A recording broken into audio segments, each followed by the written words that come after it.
Hi Cancer! Welcome po sa ating channel at ito ay inyong weekly Gabay Tarot reading for your career and money from July 22 to 28, 2024.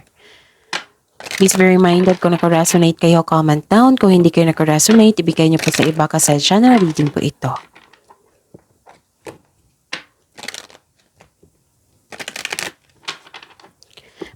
This is for you, Cancer, ngayon July 22 to 28, 2024, career and money.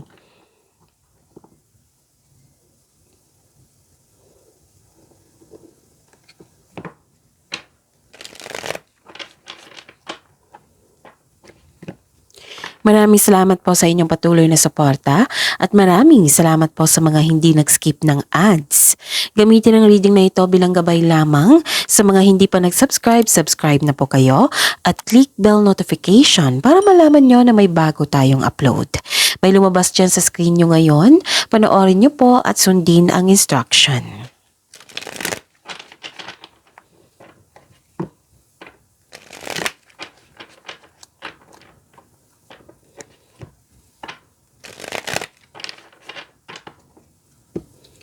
Para po ito sa inyo, Cancer.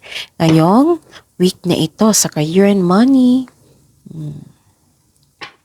Spirits Guide, mga ganap po para kay Cancer. Ngayong July 22 to 28, 2024, mga ganap po sa career and money. I need 3 cards po.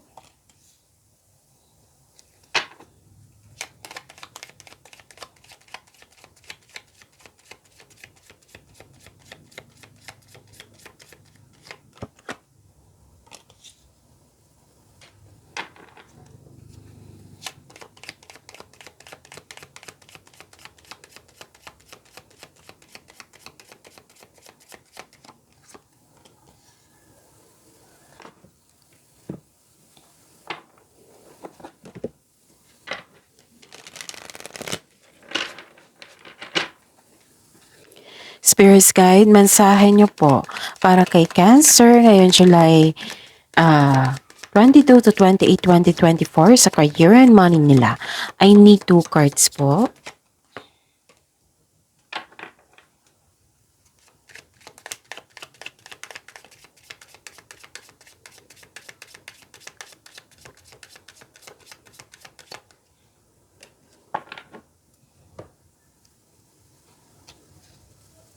Okay. Cancer. Nakikita ko dito may harvest po naganap. May harvest. Pwedeng sweldo, pwedeng resulta to isa inyong sipag at binayaran kayo. Basta may harvest po. Pero may nakita ko ditong pwedeng literal din na to na harvest ha. Pero may nakita po ako ditong cut off of communication. Tapos may nakita rin ako ditong may nalaman kayong sikreto or clarity. Tapos nakita ko rin dito nagbabasa kayo ng libro or document para may malamang katotohanan, learnings, knowledge, ganon. Tapos nakita ko dito may success po. So another positive message. Harvest and success. Ito ay isa, nakatadhana sa inyo, kapalaran. This is rewards, this is recognition, pwedeng may nagbigay sa inyo ng tulong, para maipalago pa yung mga layunin mo. This is a good luck and good karma. And nakita ko talaga yung happiness mo dito kasi may magandang nangyari. May positive opportunities and things going your way. O may good outcome. Ang ganda. And ang mensahe po, Cancer. Authority. Take on the role of a leader and everyone will respect you. Be self-confident. So, may offer sa inyo, di ba? May sabi ako dito na may positive opportunities. And this card, another message na nagbigay ng clarification na may offer sa inyo na leadership role. Tapos, ang sabi po dito, kunin mo po daw itong pagkakataon na ito. Okay? Tapos, nakita ko rin dito na sunod yung gusto mo, yung plano mo. So, palakas nyo po yung confidence nyo. Palakasin nyo po. And nagkaroon ng direction. Kaya nga, ang lakas ng confidence nyo dito kasi nagkaroon ng direction. And, yes, Yes. Nagkaroon ng direction. Do not deviate from your path. Attract a mentor if necessary. Plan where you want to be. Kung kailangan nyo po daw advisor, mentor sa inyong plano, kasi gagawa ka ng plano dito. Sabi, plan where you want to be. So, kung kailangan mo ng advisor, mentor ba yan, or sa mga wiser na may experience na sa inyong na sa inyong trabaho, better to have a mentor kung kailangan, kung gusto niyo po. Okay? Kasi magbibigay ito ng direction din sa inyo or mag-share siya sa inyo ng experiences. At least may malalaman kayo. Which is the clarification of your card here. Dagdag kaalaman. Awareness. Spirit's guide, energy po ni Cancer sa career and money niya. From July 22 to 28, 2024, career and money po ni Cancer.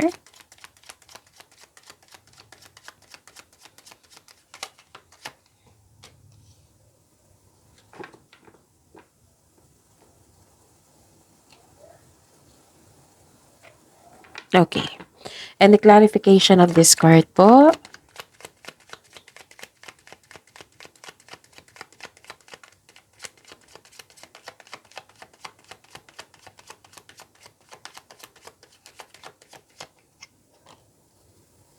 Okay. Cancer. This is a daily reminder. Kailangan nyo malaman ito para hindi kayo malito.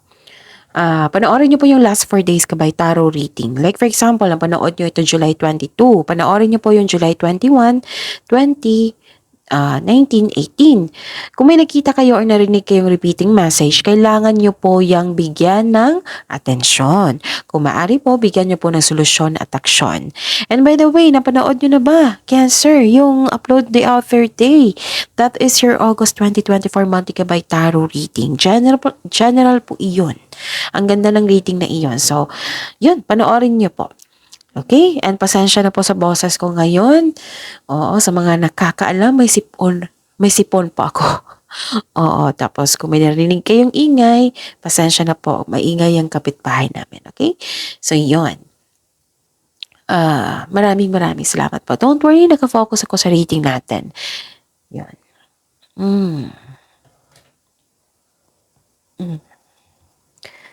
Okay. May nakita ko ditong, this is your energy ha. You are moving on from challenges. You're moving on from challenges. You're focused on mind healing instead of suffering. Anong palang nangyari, Cancer? Okay. Parang lumalayo ka sa umiiwas ka sa isang toxic na kasamahan. Oo. Pwede din lumalayo ka sa hamon ng pananalapi na iyong naranasan ngayon. Ngunit may takot ka rin na bumalik yung naranasan mong hirap. So, sabi po ng card dito, focus and have faith. I-release mo yung nararamdaman mo, palitan mo ng positibo na ma-motivate ka ulit. Okay? And I believe, toxicity to sa kasamahan mo dyan. Ipag-pray mo siya. Cancer. Madasalin kayo, di ba? Kayong water signs, madasalin kayo. So, ipag-pray mo siya, isuko mo lahat kay God. Para hindi kayo ma-distract sa Kanya.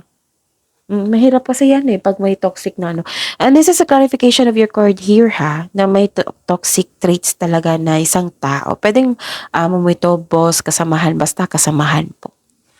Nakikita ko dito may nagsabotahe, may obsessive na tao, addiction, may materialism na ganap, pwedeng concern din ito sa overtime. May obsessive na tao, pwedeng gusto niyang masunod yung gusto niya. Parang nakatali kayo sa isang bagay or sa isang tao at kayo nahihirapan. Ganun. Nakita ko dito, naging workaholic kayo. Masipag ka nga at nagkaroon ka ng maraming pera dahil sa sunod-sunod na overtime. Kaso kulang ng pahinga.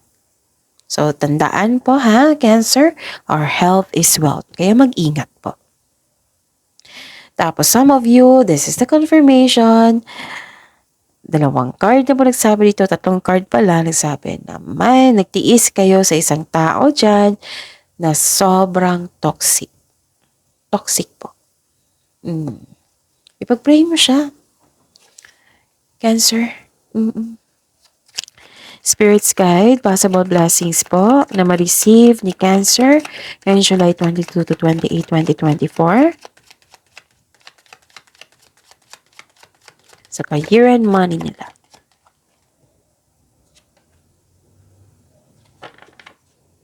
And the clarification of this card po. Lumundag talaga. Okay. Gusto nilang maalaman mo ang mensahe.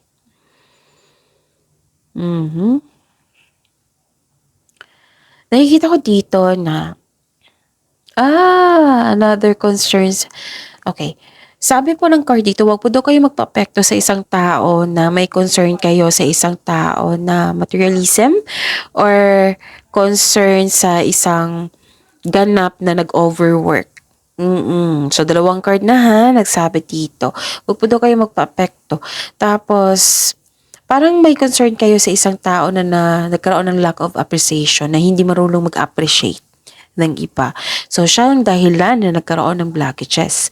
So, ngayon, alam nyo na kung ano yung iwasan nyo.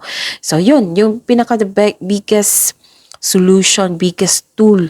Basta, isuko nyo kay God, yung taong yun. Isuko nyo, tapos, magbalanse, adjustment kung kinakailangan, ituloy mo yung mga ganap dyan kasi ang ganda-ganda ng dito, kaperahan. Oo, may opportunity pa. Okay? Kasi,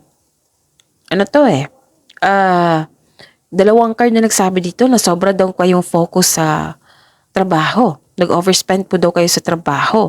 Pwedeng sa kaperahan to, pero some of you talaga, most of you, nag-overspend, nag-overtime talaga. Wala na kayong time mag-relax. So, pinag-relax kayo ng card nyo. Balansehin nyo po daw ang oras. Kasi kung mangyayari ito, magkakaroon po ng success and enjoyment. Which is, lumabas din dito, which is the clarification. Okay? So, financial security is yours. Pero, kailangan nyo po daw balansehin ang oras. Do not overspend, pwedeng sa kaperahan to, or overspending time sa trabaho. Okay? So, yes, may financial security is yours dito. Yes, may success. Kaya lang, kulang ng pahinga. And control on overspending sa kaperahan para sigurado yan na i-check nyo. Tapos, yun, balanse ng oras. Okay? Kasi, gusto talagang ipaalam sa inyo. And, may disharmony ako nakikita dito. Dalawang card ha, nagpapekto. Siya yung dahilan na, isa sa dahilan nagkaroon ng blockages. Pero kung ma-overcome ito, magkakaroon talaga ng success. Choices, decision, future plan, ganon. Naiinip ka rin dito, oh. Sobrang busy, naiinip. May hinintay kang tao na gumawa ng hakbang bago ka kumilos. Oo. Okay? Naiinip ka rin dito. So yun, ang ganda ng blessings. Kailangan nyo lang ma-overcome yung blockages po. Okay? Spirits guide, challenges na ma-overcome po ni Cancer sa career and money nila. So, ayun. Maraming salamat po sa patuloy na suporta. At maraming salamat po sa mga hindi nag-skip ng ads. And yun, may lumabas dyan sa screen nyo ngayon. Panoorin nyo po. Kung gusto nyo po yan, then follow instruction. Another card, challenges po na ma-overcome. The Cancer.